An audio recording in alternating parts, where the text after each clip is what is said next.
J'en profite maintenant pour inviter sur scène Jean-Marc Borrello, président du directoire du groupe SOS, qu'on peut applaudir et remercier pour son soutien.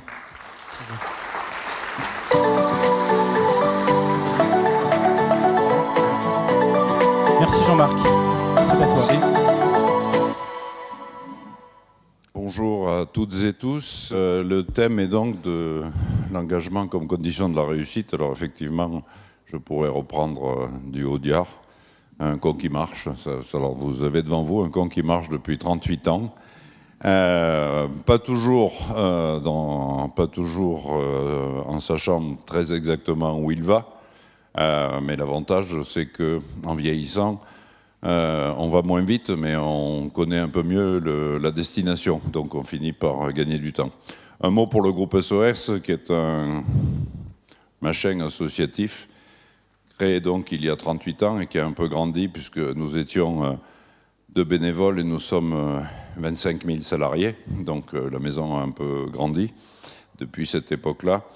Et nous avons des activités extrêmement différentes, puisque nous gérons des hôpitaux, des maisons de retraite, un gros dispositif sur la transition écologique qui va des fermes d'avenir à des plateformes d'investissement comme Bluebees, en passant par toute une série de sujets tout aussi passionnants les uns que les autres. On gère aussi un gros dispositif de solidarité, lui-même assez large, puisqu'il doit y avoir 80 établissements pour personnes vivant avec un handicap.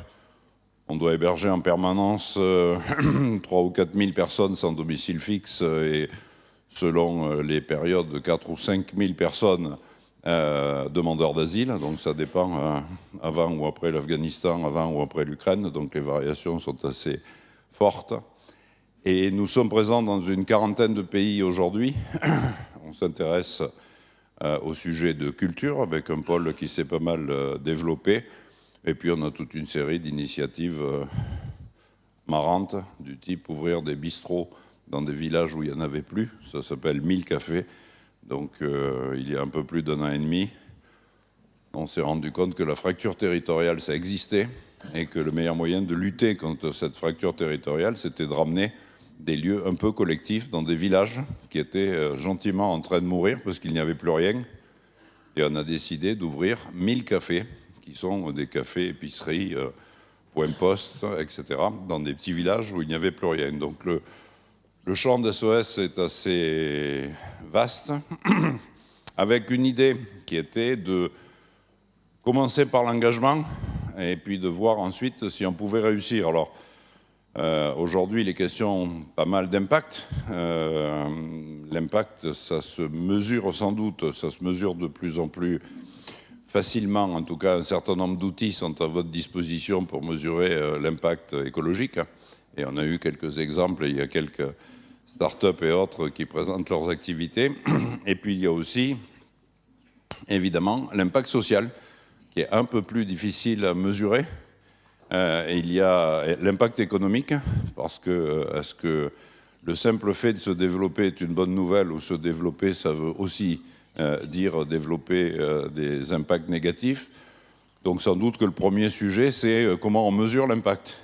Et les impacts, parce que la particularité d'un entrepreneur social, c'est justement d'essayer d'être à la fois le moins mauvais possible sur l'impact économique, parce que en ce qui nous concerne, il faut payer les 25 000 salariés à la fin de chaque mois, d'être le moins mauvais sur l'impact écologique, parce que dans nos activités, un hôpital par exemple est une passoire thermique tout à fait remarquable, d'autant plus qu'on a récupéré souvent des hôpitaux qui étaient en difficulté dans des régions où il y avait des déserts médicaux, et il a bien fallu faire fonctionner ces hôpitaux. On gère une centaine de maisons de retraite, EHPAD, puisque le terme a été rendu célèbre par nos concurrents du privé lucratif. Et là aussi, ils ne sont pas tous exemplaires. Et comment fait-on pour à la fois apporter des soins dans un bâtiment qui ne soit pas trop dramatique du point de vue de l'impact, et en essayant d'équilibrer le budget, ce qui est des 3 sujets le plus compliqué quand on gère un hôpital dans une région difficile. Et donc, on apprend à mesurer. Je crois que dans quelques minutes, les camarades de l'Impact Tank vont intervenir sur vos plateaux. Et l'idée, c'est de se dire, d'abord, pour mesurer, il ne faut pas mesurer tout seul. le temps où chacun mesurait son propre impact en fonction de ce qui l'arrangeait pour aller vite est révolu. Donc, associer trois univers qui n'ont pas forcément l'habitude de travailler ensemble, l'univers économique classique, donc les grandes entreprises, les entrepreneurs dits sociaux, et on l'a fait avec quelques camarades de la Croix-Rouge, entre autres, et puis le monde universitaire, qui dispose de milliers d'étudiants, thésards, donc avec Dauphine, Sciences Po, avec quelques autres. On a décidé de mettre des équipes pour mesurer l'impact de ce qu'on faisait et voir si réellement les impacts étaient positifs ou pas. Alors, j'ai cité l'exemple des 1000 cafés. On a mis en place en même temps qu'on ouvrait le premier café, aujourd'hui il y en a 100, une mesure d'impact. Donc d'abord, quelles sont les datas qu'on veut retenir quand on ouvre un bistrot? Est-ce que ça a un impact positif sur l'immobilier, sur le nombre d'habitants, sur le nombre de classes ouvertes à l'école ou pas? Et donc, avec à l'époque Sciences Po, maintenant il est à HEC, avec Yann Algan, dont c'est la spécialité, on a essayé de mesurer l'impact dans un village où le café réouvrait et par rapport évidemment au village voisin dans lequel il n'y avait aucun commerce. Et ça, si on ne le fait pas au départ, évidemment, quand il y en a 100, c'est compliqué, quand il y en a 1000, c'est plus possible. Donc la mesure de l'impact, elle doit être imaginée à peu près au moment où on met les projets en place. Ensuite, objectivement, c'est complexe, la mesure d'impact. Nous gérons évidemment des dispositifs d'insertion professionnelle pour des gens très éloignés de l'emploi. On a pas mal de programmes qui vont à la rencontre des fameux NEETs, ce 1 200 000 gamins qui ne sont ni en emploi, ni en stage, ni en formation, qui en clair sont dans la rue.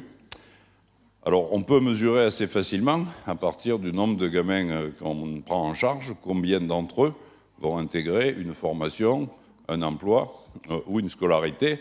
Ça, c'est assez facile. Quand on gère des personnes sans domicile fixe, l'impact premier, c'est qu'ils aient un toit à la fin de la prise en charge, et si possible, un toit qu'ils gèrent eux-mêmes en étant indépendants. Et puis, améliorer la qualité de la vie dans un EHPAD. Alors, je ne vais pas en rajouter, mais on sait déjà ce qu'on ne doit pas faire. On a eu des exemples assez documentés récemment. Mais qu'est-ce qui améliore réellement la vie des personnes qui sont, sinon en fin de parcours, pour ne pas dire en fin de vie? Ça, c'est un peu plus compliqué à analyser, mais il faut le faire quand même. Pour la santé, on a toute une série de dispositifs extrêmement précis qui permettent évidemment de mesurer la qualité des soins ou le résultat d'une intervention, mais il n'empêche qu'il y a le service qu'on rend au territoire, et ça, par exemple, c'est plus difficile à déterminer. Donc, en ce moment, à partir de nos hôpitaux, on installe des médecins généralistes dans des zones de déserts médicaux pour éviter que les urgences soient embouteillées. Et on a donc des médecins qui sont salariés de l'hôpital, mais qui exercent à 50 km de là, dans une maison de santé, pour qu'on puisse rapprocher l'offre de soins des territoires. Donc tous ces sujets, évidemment, mesurer, c'est se rendre compte de la réalité. Encore une fois, il n'est pas question d'être parfait, et nous sommes très imparfaits, parce que quand on essaie d'être convenable sur 3 sujets en même temps, on n'est jamais très bon sur l'un des 3, mais ça, c'est la réalité. Mais au moins, être capable de se demander d'où on part, qu'est-ce qui permet d'avancer et vers où on va. Et ça, c'est un dispositif que je crois les entreprises, quelles qu'elles soient, peuvent utiliser. Alors, je dis les entreprises, quelles qu'elles soient, parce que quand j'ai créé le mouvement des entrepreneurs sociaux il y a quelques années, je m'étais fait quelques camarades dans le monde associatif en expliquant que les statuts ne faisaient pas la vertu. Et qu'en qualité de fonctionnaire, dans une vie très ancienne, j'avais contrôlé des associations de malfaiteurs, des coopératives d'imbéciles et des mutuelles qui coûtaient 2 fois plus cher que des assurances. Donc, encore une fois, les choses ont évolué dans chacun des secteurs, évidemment, mais la réalité, c'est que le seul statut ne fait pas la différence entre ceux qui sont impactants positivement et les autres. Et chacun des dispositifs doit réfléchir. Il n'empêche que le modèle économique est fondamental. Moi, j'ai la chance inouïe, par rapport à quelques autres camarades de patrons, de ne pas avoir d'actionnaires. Et quand on n'a pas d'actionnaire et qu'on n'est pas sur le marché, on ne passe pas son temps à se demander que vont donner la publication des résultats trimestriels. Et on ne peut pas reprocher à une entreprise lucrative d'être lucrative. À partir du moment où c'est l'objet et l'organisation de la structure qui le veut, évidemment que c'est une contrainte supplémentaire. Le fait de ne pas avoir cette contrainte, objectivement, mais plutôt une contrainte sur l'impact, c'est-à-dire que moi je rends des comptes au conseil d'administration du groupe SOS sur le nombre de personnes qu'on a pu soigner, le nombre de personnes qu'on a pu héberger, le nombre de personnes qu'on a pu sortir de difficultés diverses et variées dans lesquelles ils étaient. Donc c'est la mesure de l'impact, des impacts sociaux et environnementaux, évidemment économiques pour des raisons évidentes dans une maison qui fait 1,5 milliard de chiffre d'affaires annuel aujourd'hui. C'est la mesure de ces 3 impacts qui permet de vérifier si, oui ou non, on remplit notre mission. Il n'empêche que le fait de ne pas avoir de dividendes à distribuer est confortable à un certain nombre de niveaux. D'abord, tout ce qui est produit est réinvesti. Donc c'est le premier sujet. L'entreprise en tant que telle grandit depuis toujours, puisqu'elle fait 15 à 20% de croissance par an. Donc ça veut dire qu'elle double de taille tous les 5 ans, ce qui exige un peu de souplesse et d'agilité pour le management. Ensuite, elle grandit et l'impact doit grandir au moins en même temps qu'elle, sinon un peu plus en améliorant la performance. Donc ça permet d'innover, et l'innovation, c'est une marque forte de l'entrepreneuriat social parce qu'il faut essayer de nouveaux dispositifs et puis il faut avoir une stratégie sans doute un peu différente. Alors pour SOS, je pense que nous avons réussi parce que, à l'origine, peut-être encore aujourd'hui, je n'avais ni compétences particulières, ni stratégie, ni vision.